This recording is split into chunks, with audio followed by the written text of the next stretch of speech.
السلام علیکم ویورز. اسلامی جمہوریہ پاکستان میں محرم کے آنے سے پہلے ماتم شروع ہے اور یہ محرم کے بعد بھی اور اگلے محرم کے بعد بھی جانے کب تک یہ جاری رہے گا. 1 جولائی سے جو قاتلانہ ٹیکسز لگائے گئے ہیں، ہر دن نہیں ہر پل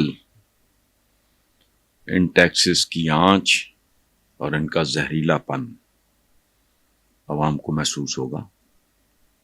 ماچس کی تیلی سے لے کے خوردنی تیل تک، بچوں کی ٹافی سے لے کے دودھ تک، قیمتیں سن کے عام آدمی سن ہو کے رہ جائے گا. یہ جس طرح کا کھیل ہوا ہے، مجھے لگتا ہے کہ اس کے پیچھے آئی ڈونٹ نو کیا ذہنیت ہے، کیا سازش ہے، کیا سوچ ہے. مجھے اچانک خیال آیا کہ جب تاتاریوں نے بغداد کو تباہ و برباد کیا، جلا کے راکھ کر دیا، لاشوں کے ڈھیر لگا دیے، اگر اس زمانے میں رواج ہوتا بجٹ کا تو تاتاری بھی اس طرح کا بجٹ نہ دیتے. یہ تو ریالٹی ہے. اس کی وجہ ہے آدمی کو بہت ہی زیادہ بے حس اور سنگ دل ہونا چاہیے. مجھے 2-3 فون صبح سے اب تک، میرا چونکہ لوگوں کے ساتھ رابطہ ہوتا نہیں، سیل فون میں رکھتا نہیں. ایک سوال. دوسری بات، میں نے ابھی کٹنگ کرائی ہے، میرا جو بابر ہے وہ گھر پہ آیا ہوا تھا، اس نے بھی یہی بات کی کہ جس آدمی کی تنخواہ ہے 50, 60, 70, 80, 90 ہزار، اس کے کوئی 3 بچے بھی ہیں، گھر بھی کرائے کا ہے، وہ کیسے زندہ رہے گا؟ اور ان لوگوں نے جب یہ سوال کیا تو پھر میں نے آپ سے یہ سوال کیا اپنے آپ سے، مجھے نہیں سمجھ آئی. اچھا، پیکٹ کا جو دودھ ہے 30 جون کو 290 لیٹر تھا، جولائی کی 1 تاریخ کو 385 کا ہو چکا. باقی چیزوں کا بھی اسی سے اندازہ لگا لیں. جون کے بجلی کے بلوں سے لوگ بل بلا اٹھے، اور یہ بل بلاہٹ کو نئی نہیں ہے. مجھے تو کبھی کبھی لگتا ہے بل بلانے کا لفظ ہی بجلی کے بل سے نکلا ہے. اب نئے ٹیکسز کے ساتھ جولائی کے بل آسمانی بجلی بن کے عام آدمی پہ گریں گے تو اس کی راکھ مریخ تک جائے گی. اور سچی بات یہ ہے کہ مجھے آنے والے وقت سے خوف آ رہا ہے.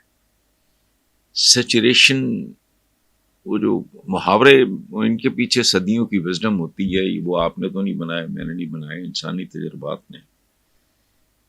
تنگ آمد بجنگ آمد، یا وہ جو ادھر ہوا ہے کسی افریقن ملک میں، لوگ نکل آئے سڑکوں پہ تو تیس نیس کر دیا سارا کچھ، لاشیں بھی گر گئیں اور سارا کچھ واپس بھی ہو گیا. جی اچھا، مجھے اس سے خوف آتا ہے. ہم پہلے اتنے مسائل میں گھرے ہوئے ہیں جس کا حساب کوئی نہیں.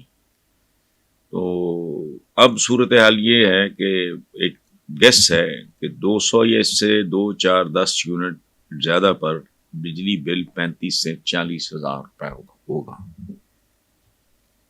اس کے کیا کیا نتائج ہو سکتے ہیں، ان پہ بات کرتے ہوئے بھی خوف آتا ہے.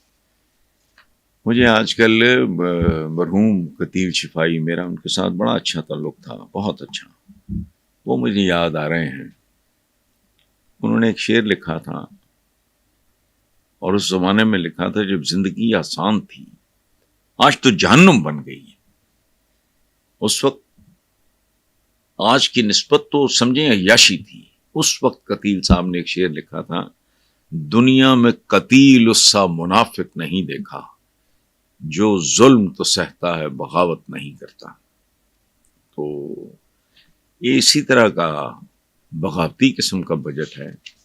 اور میں اس ملک کے ایک اہل قلم، ایک جرنلسٹ کے طور پہ میرے لیے یہ بہت اپسیٹنگ ہے. جنہوں نے یہ کیا ہے انہوں نے اپنی عیاشیوں، اپنے للوں تللوں پہ آنچ نہیں آنے دی بلکہ بڑھایا ہے. کمال دیکھیں ٹٹائی. پتہ نہیں وہ کیا کہہ رہے ہیں، مجھے یہ سمجھ نہیں آ رہی.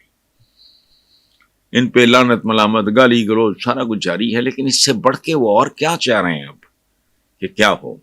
ہمارے ایک رپورٹر ہیں شہباز رانا، ان کو میں سن رہا تھا ٹی وی انٹرویو، انہوں نے کہا کہ بجٹ میں ٹیکسز جو ہیں وہ اسکینڈینیوین جیسے ممالک سے بھی بڑھ چڑھ کے لگائے گئے ہیں، جبکہ سہولیات گھانا اور کینیا سے بھی کم ہے. وہ ایک دو باتیں بھول گئے. وہاں پر کیپٹا انکم کتنی ہے؟ مہنگائی کا تعلق تو آدمی کی آمدنی کے ساتھ ہوتا ہے نا جی. اگر آپ کی آمدنی بہت معقول ہے تو ٹھیک ہے، لیکن جہاں ایک مزدور کا اور ایک گارڈز وغیرہ آپ دیکھ لیں، ہماری اپنی اس کمیونٹی میں جو گارڈز ہیں ان کا جو پیکج ہے سن کے بندہ خوفزدہ ہو جاتا ہے کہ یار یہ بات کدھر جا رہی ہے، کہاں جائے گی. لیکن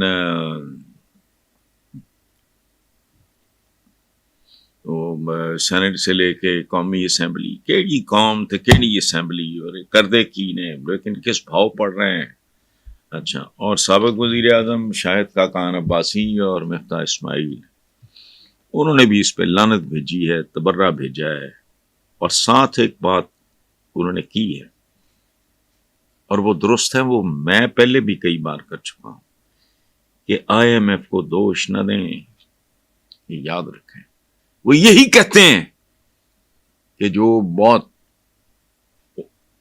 جو خاص طرح کے طبقات ہیں ان کو ہیویلی ٹیکس کرو، غریب آدمی کا خیال کرو، یہ وہ کہتے ہیں. تو یہی بات اب شاہد خاقان عباسی نے، اور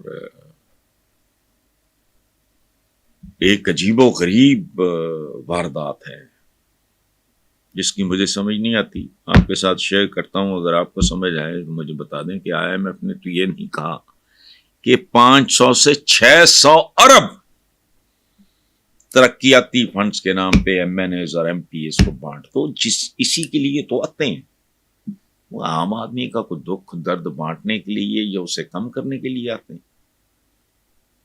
یہ الیکشن، ذلت، دھکے، خجل خواری ٹکٹ لینے سے شروع ہوتی ہے، ساری زندگی خوشامد پہ گزر جاتی ہے ان کی تاکہ ان کو ٹکٹیں ملتی رہیں. تو 500 سے 600 ارب روپیہ ترقیاتی فنڈز، وہ بند کرو. اس کو کوئی بند کرائے گا؟ کون بند کرا سکتا ہے؟